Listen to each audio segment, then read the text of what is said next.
Oi, pessoal, tudo bem? Na aula de hoje eu vou responder as dúvidas de vocês sobre o Enem. Bora lá?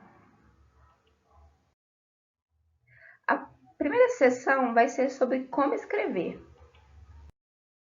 Uma coisa que eu não falei no começo e vou falar agora é que a minutagem está aqui embaixo, igual no vídeo anterior. Caso você queira ir direto para sua dúvida, é só clicar no link da minutagem, mas eu aconselho que você assista o vídeo todo, porque ele está muito bom. A primeira pergunta é: como faço para escrever uma excelente redação? Essa pergunta, que é a número 1, está relacionada com a pergunta número 2. Bora ver? Não consigo aprender redação de jeito nenhum. Falam que é só treinar, mas isso eu não concordo. Pelo menos comigo não é só treinar. Teria alguma outra dica? Então, a primeira dica é realmente treinar. Escreva pelo menos uma redação por semana. Isso é o mínimo, porque minha voz está falhando um pouco. Porque com o treino você consegue escrever cada vez melhor. Falo isso por experiência própria. Na faculdade de letras a gente escreve muito, muito, muito, muito. E foi com isso que eu consegui melhorar a minha escrita. A segunda dica é prestar atenção às correções. Toda atividade que eu passo para vocês, eu corrijo. E as atividades de treinando a escrita, a correção é individual, ou seja, eu corrijo o seu texto, eu corrijo a parte gramatical, eu dou dicas de como você poderia ter escrito, se você escreveu de forma confusa, eu dou dicas de repertório, eu ajudo da melhor forma possível para que você faça o texto melhor da próxima vez. Então, preste atenção na hora da correção. Dica 3. Leia textos opinativos. E eu dou dica para vocês de usarem o Instagram. Eu leio muitos textos opinativos no Instagram.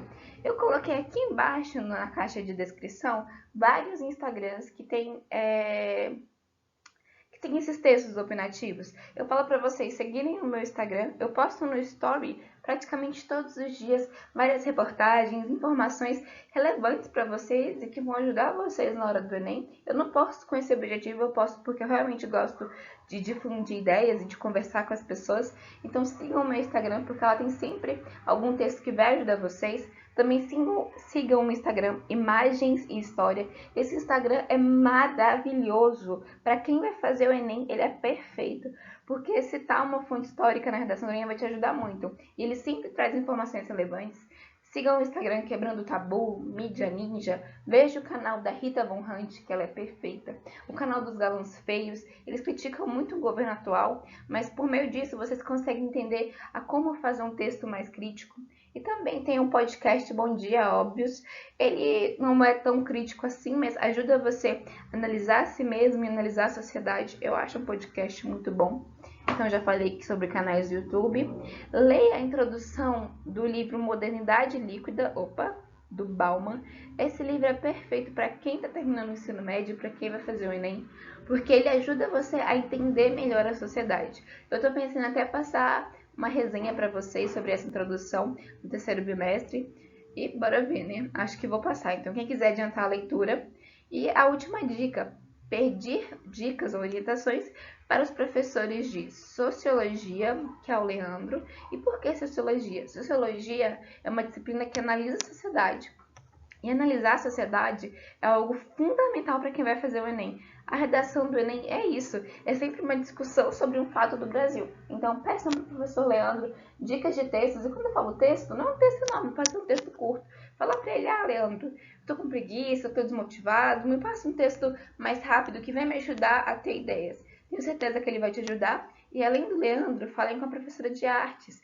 Eu já conversei com ela e ela é muito crítica e muito inteligente e ela vai ajudar vocês. Os outros professores também são, mas é porque na aula de redação, na hora da redação, precisa mais de professores da área de humanas, linguagens, para ajudarem vocês, beleza? Procurem esses professores ou outros se vocês quiserem também.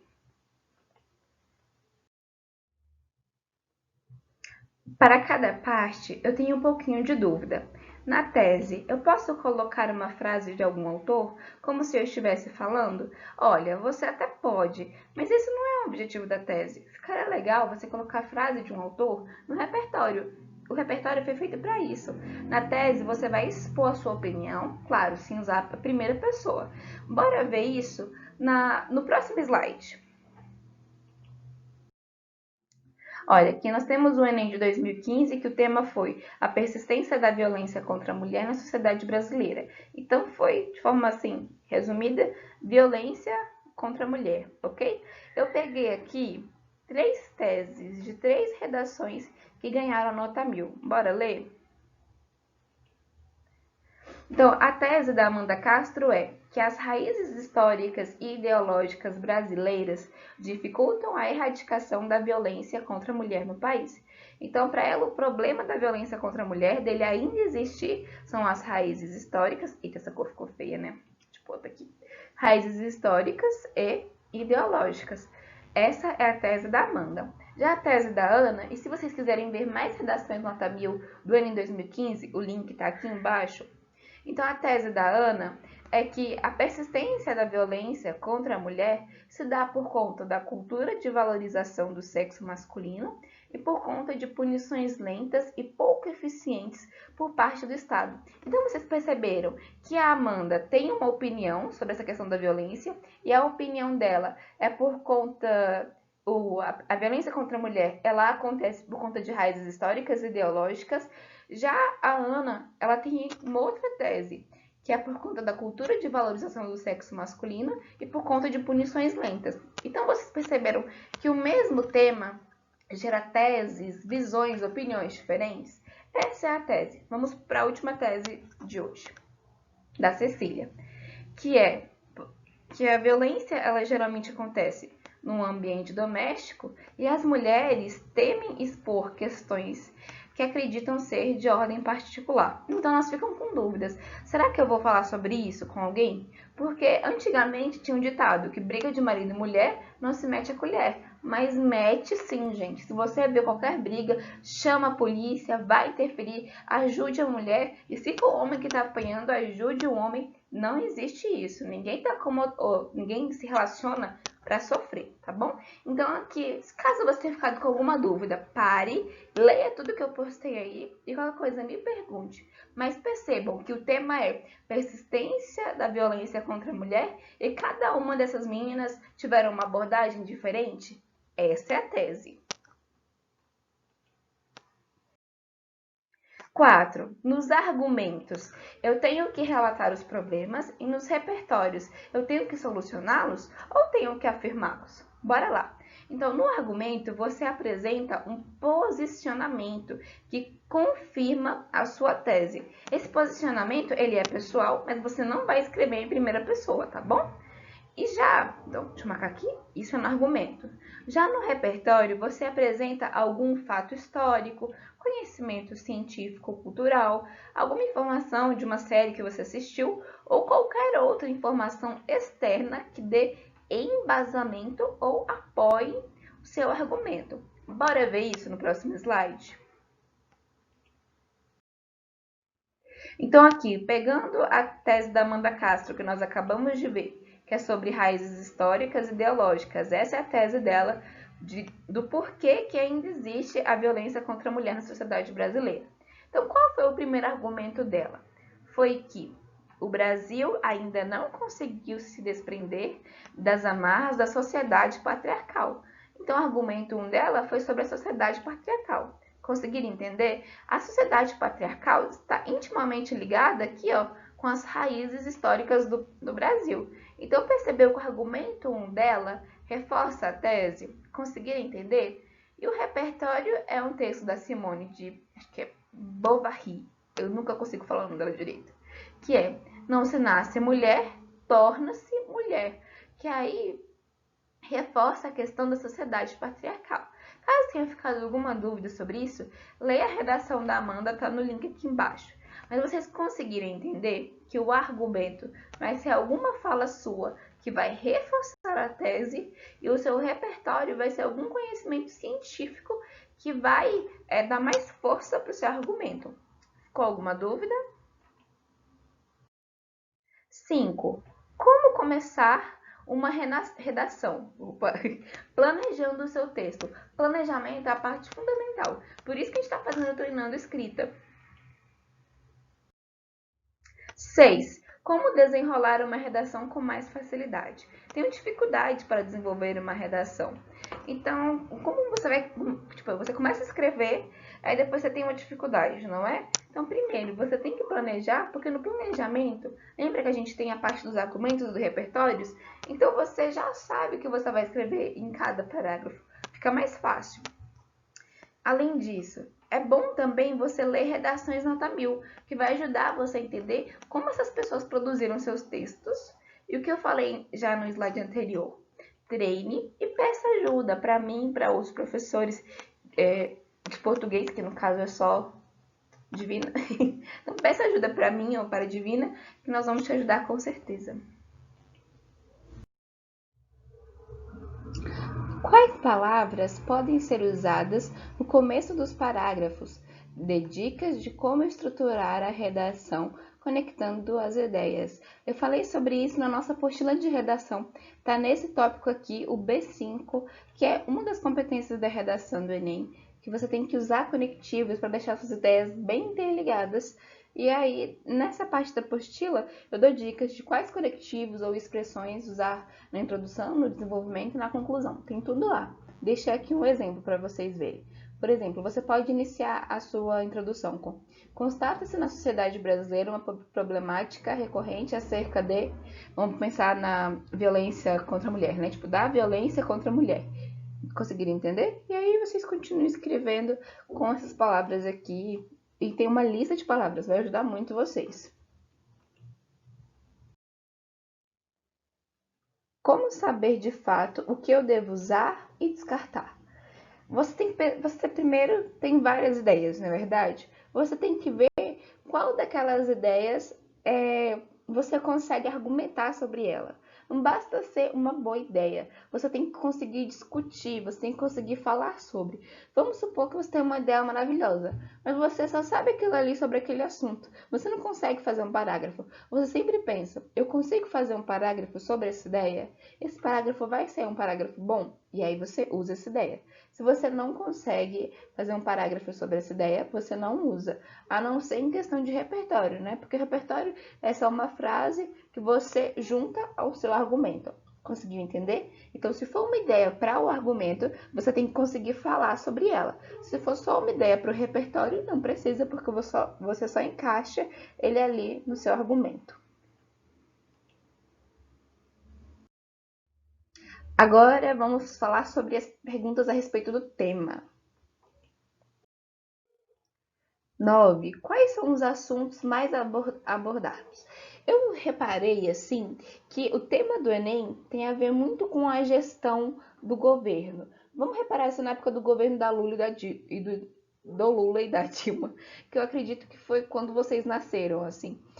Tinha muitos temas sociais, como conviver com as diferenças, violência contra as mulheres, intolerância religiosa, preservação ambiental. Tinha muitos temas assim voltados para a população. Aí já no governo do Temer foi educação de surdos e manipulação do usuário da internet, que são temas que eu acho muito difícil assim para um estudante de Enem debater. Então o Temer foi algo assim mais intelectual, consegue entender? Já o Bolsonaro foi democratização do acesso ao cinema. Eu achei esse tema meio nada a ver com nada, sabe? Então, eu acredito que esse ano o tema não vai ser nem social, nem muito intelectual. É claro que você tem que estudar, ok? Mas eu não sei ainda sobre o que vai ser. Mas não vai para esse campo muito social, entende? Pode ser, por exemplo, sobre a cultura de ódio. Os temas que eu passo para vocês no Treinando a Escrita são temas que eu acho que pode cair. Tanto que eu evito passar temas sociais, que são temas que eu gosto, mas é porque eu acho que não vai cair esse ano, por isso que eu não passo, beleza? E tá passando uma moto aqui na minha rua. 10. Tem alguma dica para não fugir do tema? Eu acho que a dica mais importante é na hora que você escrever sua redação E você sempre pensa, olha, eu vou focar na minha tese. A minha tese é, voltando para o que a gente já viu, acho que é a Amanda, que ela fala que o que causa a violência contra a mulher é a história do Brasil e alguma outra coisa que eu não lembro agora. Então você vai voltar sempre para sua tese. Por isso que é importante estruturar a redação antes. Volta para sua tese e vê o que eu estou dizendo tem a ver com a minha tese? O que eu estou dizendo está ligado com o tema? Você vai sempre escrever e depois dar uma lidinha para ver se tem a ver. Essa é uma boa dica. Escrever e ler. Não escrever e lendo o tempo todo, né? Mas escreve um parágrafo, lê, vê se tá ok.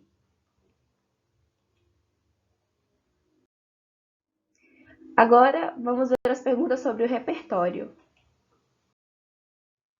11. Como eu faço para aumentar mais o meu repertório? Todos os links que eu citei aqui de Instagrams, canais do YouTube e do podcast vai ajudar você a aumentar seu repertório. E mais uma vez, um dos links, né, é do meu Instagram. Me acompanha porque eu sempre cito ideias e acompanho todas as páginas do Instagram que eu postei aqui. Vai ajudar muito você. 12. Quando eu for citar alguma autoridade na minha redação, eu tenho que escrever do jeito que ela disse ou eu posso colocar com as minhas palavras, só modificando o que ele, aqui no caso é ela, né, isso não é autoridade, o que ela disse. Você pode fazer as duas coisas. Esses exemplos que estão bem aqui são de redações nota 1000. Vou ler o primeiro.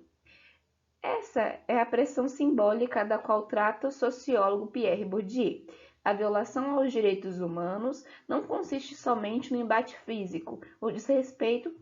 Aí ela continua, mas percebeu que a autora desse texto, ela só citou, falou, né, com as palavras dela, o que o Pierre Bourdieu, eu não lembro como é que fala o nome dele, desculpa, disse. Quando você escreve dessa forma, que é, você cita o autor, mas você reescreve o que ele disse com as suas palavras, você não precisa colocar aspas. Só que se agora você lembra de cor a frase exata que o autor ou a autora disse, você vai seguir o exemplo 2. Olha aí, que é da Simone de Beauvoir, que é, não se nasce mulher, torna-se mulher.